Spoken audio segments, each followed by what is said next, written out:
and today we're doing a wrap-up of a series we began a few weeks ago called Influence. And what we talked about at the very beginning of this word influence. It simply means one who exerts influence or a person who inspires or guides the actions of others. And we're talking about every single one of us, we have influence in some area, in some aspect of our life. We all have influence. And what we've done is we've taken the example of Jesus, the perfect influence, the one who was the greatest influencer of all time. And Jesus took 12 men he called aside, and he influenced their lives. He spent time with them. He ate with them. He traveled with them. He did life with them. He taught them. He seized teachable moments as they were walking along the countryside. And Jesus influenced these 12 men, and he did it for just a span of about 3 years, a little over 3 years, that he invested and influenced and poured into the lives of these 12 men. But the influence that he had on their life was incredible. It was incredible. Eventually, these men whom he influenced, that they would literally give their life for the cause of Christ. They would give their life, and these men were responsible for spreading the gospel, not just in their local area, but they spread the gospel throughout the world. And these men had such an influence. After Jesus had influenced their life, they had such an influence on other people's lives, and it kept building and spreading until eventually we're here today because of 12 men's influence, because of one man's influence. It's a powerful thing, and Jesus talked about influence a lot with his followers, and that was his whole design. It wasn't by accident that he said, hey, I want you to be influential people. I want you to influence others for my kingdom. In fact, Jesus taught about it, and the scripture we've been using over the course of the series is found in Matthew chapter 5 and beginning in verse 13. And Jesus said these words. He said, you are the salt of the earth. Who did he say was salt? You can talk back. Come on. Who did he say was salt? You. You are the salt of the earth. He goes on. He said, you are the light of the world, like a city on a hilltop that cannot be hidden. No one lights a light and then puts it under a basket. Instead, the light of the lamp is placed on a stand where it gives light to everyone in the house. In the same way, let your good deeds shine so that all can see. To everyone will praise your heavenly Father. What was Jesus saying? He was saying, hey, you're the light. You're the salt. Okay, I've influenced you. Now I want you to go out and I want you to influence others. And here's the main point that we've been talking about the whole series is our calling as Christ followers is to influence the world around us. Influence the world around us. I love the way the Message translates this verse we just read. It kind of puts it in a little different version. It says, I'm putting you on a lamp or a light stand. I'm putting you on a light stand. Now that I've put you there on the hilltop, on a light stand, shine. In other words, he's saying, I have put you where you are. I've put you in a strategic place. I have placed you where you are. I've put you on a light stand. And he said, now that I've put you there, now that you're in that position, now that you have that influence, he said, I want you to shine.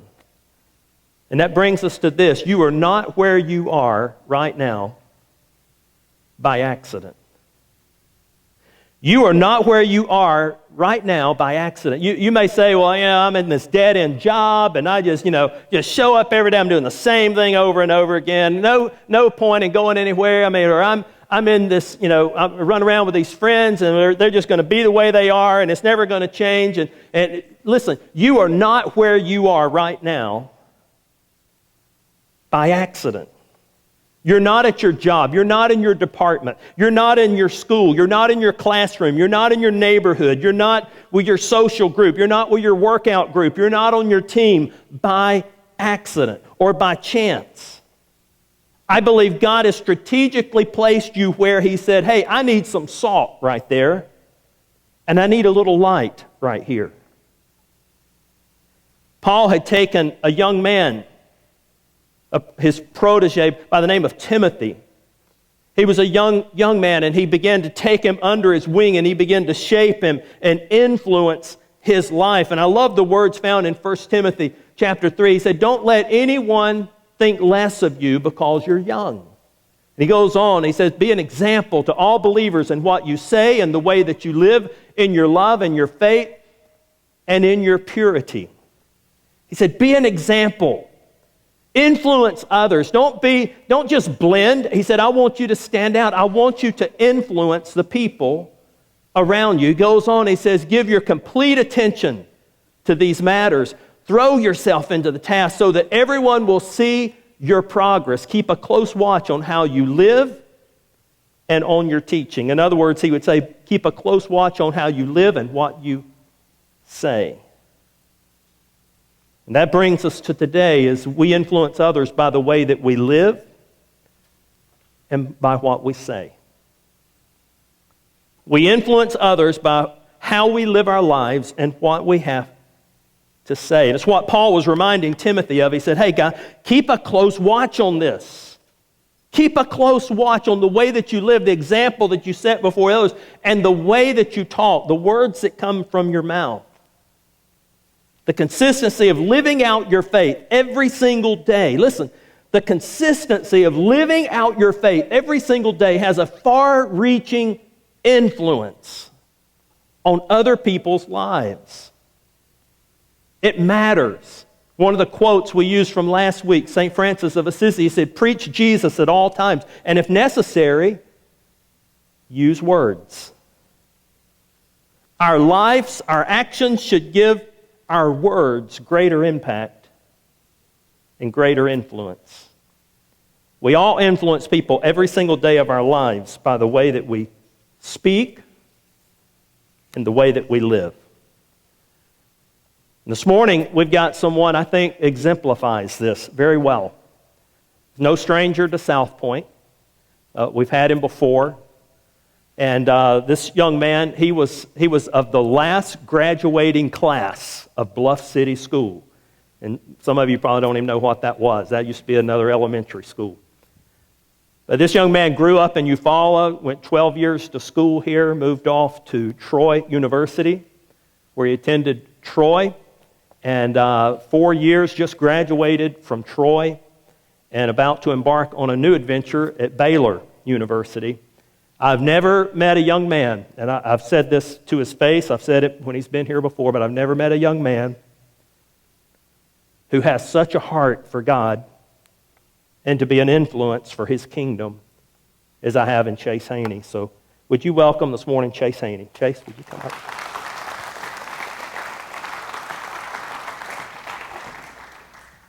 Those are some kind words. I appreciate that. Did I say everything you told me to say? I'm glad that you mentioned the part about Troy and people didn't think that I just graduated from Bluff City and that was like the end of education. Well, I did graduate college. So. That was it. That was it. Chase, I've been excited about having you here. I'm excited to be here. I've been looking forward to this one and just excited to have you here at SouthPoint. And real quick, just tell us what it was like growing up in Eufaula. I was born in Dothan, was raised here in Eufaula. Like you said, graduated from Bluff City, went to Abramore Middle School, went to Eufaula High School. Everyone kind of says that this place is really boring, and then you move to somewhere that doesn't have a lake, and you're like, man, I wish I lived on the lake again, because there's something to do. I feel like each place that I've gone to in my life, you can either kind of get consumed by this, there's nothing to do, or you can kind of make something to do. So I feel like the people that grow up here in Eufaula are some of the most creative people because you enjoy hunting, you enjoy fishing, or you're just going to sit at home bored all day, so you have to find something to do. School always treated me well. It was funny, I grew up with two educators as parents, so definitely stayed the straight and narrow, didn't get out of line on that end because it wasn't like we're going to send a note home. It's like I'm going to see her in the break room and tell your mom. So I kind of stayed on the straight and narrow. Then I got to middle school, and like every middle school experience, you all of a sudden turn really weird, and your body starts changing, and I kind of got to feel some freedom that I had never got to before because I wasn't really at the same place my mom was. And that's kind of where I started to, I guess, kind of define who I am and what I liked and who my friends were, and that's kind of the first time that I got kind of to experience this like real world aspect of like not everyone's like your school is not really a youth group, and that you went through middle school and then ended up at high school. And I think one of the best things that ever happened to me was I got to play varsity soccer when I was in the 8th grade, and I kind of got already to go to high school before I was in high school, and it was a really good kind of got me into the high school, got me some friends around me, and eventually got to be the captain on the soccer team. So I kind of got to grow up, and I also feel like lots of the leadership aspects that I have also I kind of gained because when I played soccer, it was kind of like bestowed on me. It was just like, hey, like, all right, what is this team supposed to look like? And that's kind of how I got to grow up. It was lots of soccer, lots of baseball, lots of time spent at the ball fields, but church every other day. So finished high school here, and you went to Troy University. Yeah. Why Troy, first of all? Yeah, so it's kind of, I'll keep this short and simple. It's kind of funny how I ended up at Troy because I was looking into going somewhere. People would ask me where I wanted to go to college, and I was like, I just want to play college soccer. I just want to play college soccer. And if you know, God wrecks our plans, and then you just eventually are just kind of like, I don't know what my plan was to begin with because it's not going that way. And it was funny. We actually got rained out. We were playing Charles Henderson in Troy, and the field was so messed up that we had to play in the stadium. I was still in high school at this time, and we thought it was the coolest thing ever. We got to play in the stadium, and I got the only red card of my whole entire life, and what that means in soccer is you get like thrown out of the game, and what happened was there was a ball coming towards my face, towards my moneymaker, and I throw up my hands, and it hits me in my hands, and the guy told me that I was trying to block the goal, and I was like, God, I hear you. I'm not supposed to be here. I'll quit looking into this.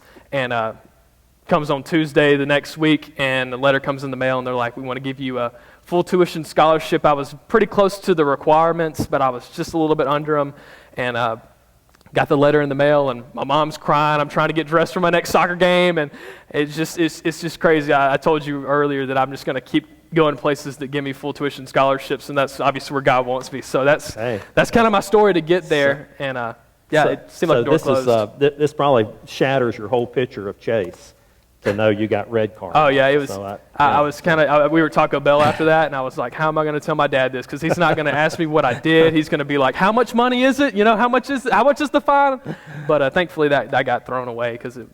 Well, I won't even tell you then that I got threw out of church basketball game before for arguing with a ref. So I guess this we're in we the same kind of boat. yeah. We're just rebels and great influencers, I think. Yeah. Chase, you do a ministry. You started a ministry called Pursuit at Troy, and you've shared before a little bit of it, and I think we have talked about it. But just quickly walk them through. You started this ministry. First of all, I want to ask you why you started Pursuit ministry there at Troy campus. Whenever I got off to college, I remember hearing, before I even went, that there wasn't a very strong church presence in Troy. And somewhat of that is kind of true, but there are churches there that are doing great things. And there's ministries there. But I just remember we kind of attended a couple of ministries on campus, had some friends that I met, and just never really felt at home. We were kind of looking for somewhere to get plugged into. And it was funny, we just kind of started talking, and we saw this need for Jesus, and we saw all these people around us that weren't really, they didn't really fit into anywhere, any other ministry, any other church. They just weren't going to anything. But they're like, I would go to something if it fit my time schedule and all this. And so we just saw this need for Jesus, and we saw these people that wanted to attend, and we're just like, it's crazy because this whole time we thought we were looking for something that God's actually calling us to do. And I remember having that conversation with one of my friends on the way back home from the beach. I was like, I know this sounds really, really crazy, but we keep looking, and I feel like God's telling us, like, look, I know you're just college kids, but so are these other people. It's cool because Pursuit's one of the only things that's for students, by students, and it's one of the most unique experiences because it's not like there's even an older person like preaching down. It's like, look, we're in the same part of life. I mean, the same things you struggle with are the same things that I struggle with, and we don't even have to pretend like it's not there. It's like we all have finals this week. I know it's going to be hard, but we're just going to take out this certain time and do a worship night. And I think that one thing that we kept in mind whenever we were starting this is that same here in Eufaula, and I hear this a lot, that there's not a lot to do here, and there's not a lot to do in Troy. And what happened a lot at college is that I had friends that there wasn't a lot to do, and then they kind of got plugged into the wrong things. They got plugged into the wrong crowds, doing the wrong things. And there was a part of me that really didn't blame them. I mean, if it's like there's nothing to do, and the only option to do is something that's not very glorifying to God, it's like I don't really blame them fully for that. You could really get deep into that, but I was like, maybe God is calling us to give these people another option.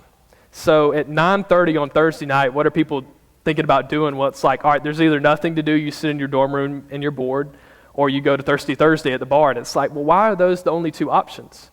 Because bored is not a very appealing option to a Christian either, So we just saw this need for Jesus and for God, for the gospel, and God has just blessed it over and over again, and just took this little bitty vision, and now it's a thing. I can remember you telling me the first time you told me about it. You said y'all met on Thursday nights at 9:30, and I was just thinking, I'm in bed. Yeah, Thursday I would night. be too if it wasn't for this. That's how far removed I am. But an incredible ministry there at Troy. Y'all meet on Thursday nights, 9:30. Started out with just you, and I think you said 3 other guys or 2 other guys. Yeah, there was about 5 of us. By the time that we actually got started, there was about 3 of us left. And then those guys, right before you launched, I think they transferred. They got married, and then one had a very serious relationship, and then I was just kind of sitting here, kind of like, all right, God, still just waiting. I'm trying to wait, but I think that worked itself out. We actually, I see this picture about us. We started in this chapel right here that didn't have heat and it didn't have air conditioning. So we really loved Jesus to show up to that place in Alabama summer. It was tough. I remember we used to put fans on each side and try to get the wind to blow through a little bit. But I was getting close to pulling out a rag and having to dab it off, and it was rough. But if we cut out the heat and air here, it'd probably just be me and you here today. I'm okay with that. But it started out small, and you just were consistent at it and on the campus. And I remember the last time that we talked, you said y'all have over 200 students every Thursday night coming to just worship and hear the teaching of God's Word and be loved on. That's incredible. That's incredible. I know there's a lot of stories. There's 2 I want to zero in on. The first one is the story about Jeb that you told me. I know Coach Rigby's here.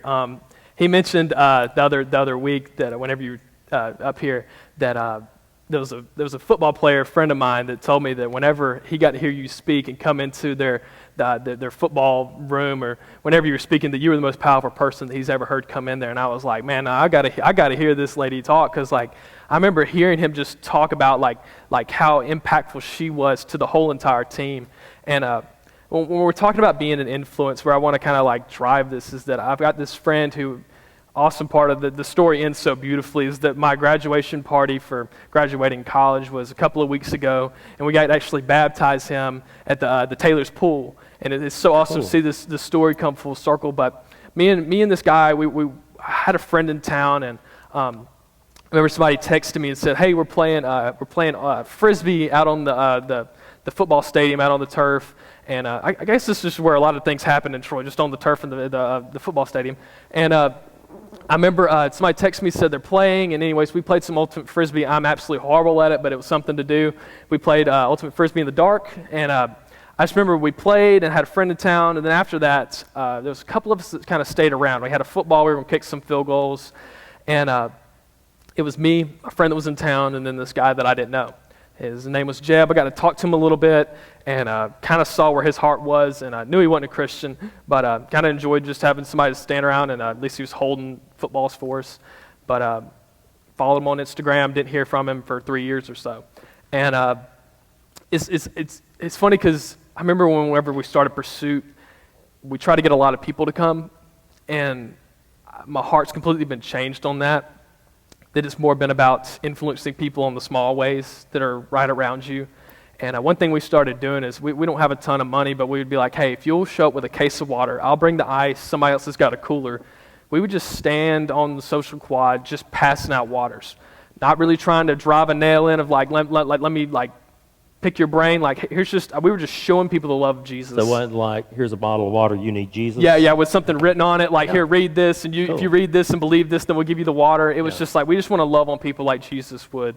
And there was a conversation that I remember he walked by and asked him if he wanted a bottle of water. And he was like kind of taken off, which lots of people are, because usually they're kind of waiting for the sales pitch of like, all right, what do I have to hear to get the bottle of water when it's 95 degrees outside? And I just kind of gave it to him, and he was like that's it. And I was like, man, well, we're doing this because I believe that Jesus saved my soul, and that we do this thing on Thursday nights where we just get to come and worship Him. And kind of told him a little bit about Pursuit and what we were doing, and told him about Jesus and what He's done in my life. And he ended up showing up that night, that Thursday night, and it was cool. He came that night, and he came the next night, and got to be the point I was like, hey, man, I don't know if you remember. And it was a really awkward time because I was like, I don't want to tell him that I know him, and then him be like, I have no idea who you are, and then just ruin the whole thing. But he remembered who I was, and it was just cool to see this thing come full circle where now he's like in the presence of Jesus, and he's at Pursuit. And I just think about how it wasn't this big marketing scheme of what we posted on Instagram or all the big things that we did. It was the small things of being the hands and feet of Jesus, of just influencing people that are right around us. Given a bottle of water. Yeah, and so many times I think I get caught up in, sometimes it's this thing we try to chase of influencing people that we don't know. And if we're just talking about being influencers, it's just being available exactly where we are. That's right. And that's something as small as handing out water on a hot day. We hand out Scantrons whenever it was finals week. Those little bitty things, I feel like that's what Jesus would be doing. He wouldn't be posting on these videos on Facebook, and it's like, that's really good, and there's a place for that. But he wouldn't miss where he is. He'd be exactly where his feet were. That's right. You can't miss that. Tell us real quick about Darren. Yeah. I hope you can kind of relate a little bit more to this story.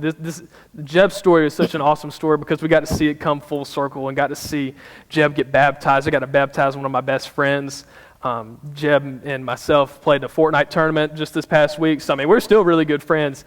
But me and this guy named Darren, I was in the senior level marketing class, and they kind of put these senior level classes for people like myself. They make sure that you know all the material before they let you graduate, so you're not as dumb as I am. They're like, hey, you got to make sure that you pass this class before we give you a diploma. And anyways, I got sat down next to this guy. I got grouped with him, and his name's Darren, and he played baseball. So in a class full of marketing students, he was kind of the outlier. He was kind of the outcast.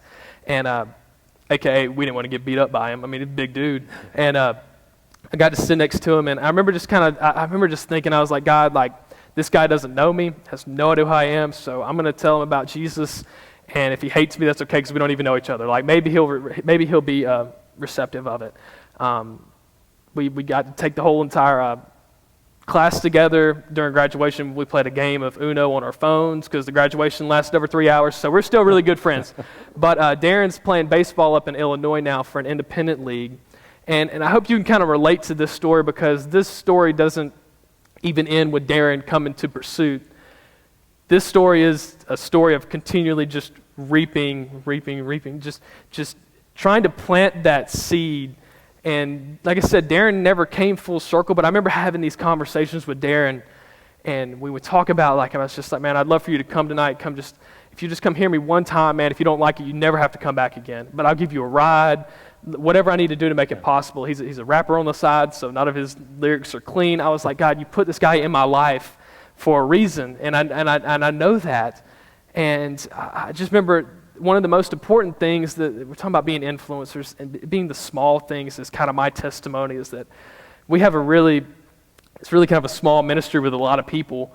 But it's just handing out water bottles. And one thing we did whenever we started seeing people like Darren come around who weren't in church, weren't at Pursuit, weren't really Christians, is that what we were doing is we were playing basketball every Tuesday night. And it got to be to the point where I'd have a test the next morning, or I'd have something I really needed to study for, and people were getting mad at me because I was like, nah, man, I don't know if we're going to play this Tuesday. And they're like, are you serious, man? Are you serious? And I'm like, all right, I guess we'll play basketball. And it's those little things of, you've got to going out and be the hands and feet of Jesus and meeting people where they are, whether that's at your work, whether that's, I'm absolutely garbage at basketball, but it's that's what these guys enjoyed playing, and it's if I can get just a small opportunity just to show the love of Jesus to these guys, That's what it was. And like I said, it got to be so much of a thing that like they were getting mad if we didn't have it. So it's just those little things. And I really believe that Darren, there'll be one time maybe when he gets done with baseball, or maybe that he's on a team one day where that team is Christ followers, and they bring him to church, and he eventually gets baptized, and he remembers the seed that maybe that we got to plant, or maybe it's that, hey, I'm done with baseball. What was that Jesus guy you kept telling me about over and over and over again? So the story, like that story, I hope I can just encourage you just to keep going, just to keep pressing forward. If it's, hey, will you come to church? Maybe the next thing you should try is, hey, I'll give you a ride to church. Taking that next step and knowing that, we're just supposed to be available. We're just supposed to be available and asking people. If you could give them one, like, nugget here to wrap up of advice on how to influence other people. And, I mean, the way we've been taught, you don't have to be the preacher, or you don't have to be a great singer or up front on a stage to influence people's lives. But how would you if you were just to share it this morning and to say, hey, here's how you can influence somebody's life, what would you tell? Yeah, I always tell people, I say, if God can take a skinny white kid from Eufaula, Alabama, and put him in skinny jeans, give him a microphone, there's no telling what he can do in your life. So what I feel like God's been teaching me so much just recently and through this whole journey of starting Pursuit is there's going to be a million reasons of why you should not do something. There's going to be a million excuses. And I remember my mom told me a while back when I was young, she told me, she's like, if the devil can't make you sin, he'll make you busy. There's so many of us that we've got jobs, we've got to be at the ballpark, we've got this long list of things to do, we've got class, we've got homework. But sometimes I catch myself and I'm like, man, am I so busy that I won't even give God an hour of my 24-hour day? I think that God uses us the most when we're just willing to be available. That's where I think that's my whole testimony, is that I went off to college thinking that I wanted to play college soccer. God crushed that plan. And all of a sudden, he just kind of used me where he kind of opened up my eyes to this need, that there was a need for Jesus on Troy's campus. And I think that he just waited until I was available. I think of the rich young ruler, and he comes up to Jesus, and he's like, what do I have to do to enter the kingdoms of heaven? And he tells him, and I really feel like Jesus is like thought processes, that you've got so much stuff in your life, where would you even put me? That's where I think so much our lives, we need to really analyze and just look at, are we so busy? Do we have so much lined up, so many things to do, that we're not even available to be used by Jesus? Like, there's opportunities left and right, but we've got somewhere else to be. And we talked about this at Pursuit so many times. We just talked about being where your feet are. And I think Nick Saban even talks about this when he's telling his cornerbacks how to play football. It's like, you need to be where your feet are. And I think the same as us as Christians is that, especially for young people here, so many times I hear people in middle school say, man, I just cannot wait to get to high school. And then I run into a high school and they say, man, I just cannot wait to get to college. And then I hear college students say, man, I just cannot wait to get a job, and so on and so on and so on. And you just run into this thing of where you're not happy where you are, and you never appreciate where you are. And God's just waiting for us to be available. God just wants to use you exactly where you are. And I would just pray that he would open up our eyes to what's around us, because there's always something better somewhere else, and we need missionaries to go off and do and reach those. But God's put us, like you said, God has put us exactly where we are in our workplaces and in our jobs. Like, if God created this whole thing and set the church forward, he's got all these things lined up so perfectly. It wouldn't make sense for him to not put you in the right place. Exactly. Even if it seems like you're in the wrong place, or you're doing the wrong things. No one ever said this was going to be comfortable. We talked about, back there in the back, we talked about, I love being a college pastor. You love being a pastor. But there's some days it's hard to do that. Sometimes it's hard, but it's like, this is what God has called me to do, and I'll never be happier. So just being available is where God can use us the most. Chase, yeah, thank you so much. Thank you so much for having me. I enjoy it every time I get to come. Continue the good work, buddy. Continue the good work.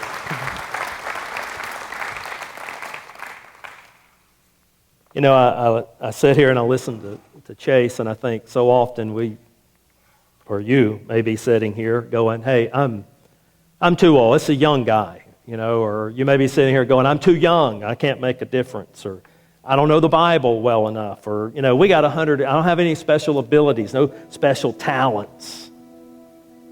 Not a coach. I'm not a college student. I don't have the ability to go on a missions trip to make a difference. But God has placed you exactly where you are to be salt and to be light. And He's called you. Just be an influence. Be an influence in your home. Be an influence in your classroom. Be an influence at your school. Be an influence on your CrossFit team. Be an influence in your book club. Be an influence with your coworkers. Be an influence at the checkout line or at the gas pump or wherever you are. I love that statement, be wherever your feet are. Just be an example. Be an influence wherever you are. Jesus said, wherever you are, shine. Shine. Paul was talking to another young man he was training by the name of Titus. And he was grooming him to be a church leader. And he gave him these words in Titus 2, 7 and 8. He said, and you yourself must be an example to them by doing good works of every kind. Let everything you do reflect the integrity and the seriousness of your teaching. In other words, he said, let your walk reflect your talk. Wouldn't it be great if we leave here determined that we're going to influence, I say the world around us, why don't we just say we're going to influence the sphere around us, where we are, to make a difference wherever we are in this particular moment by what we say and by how we live. And others will see our light and taste our salt, and they'll be drawn toward our loving Father. Influence. Father,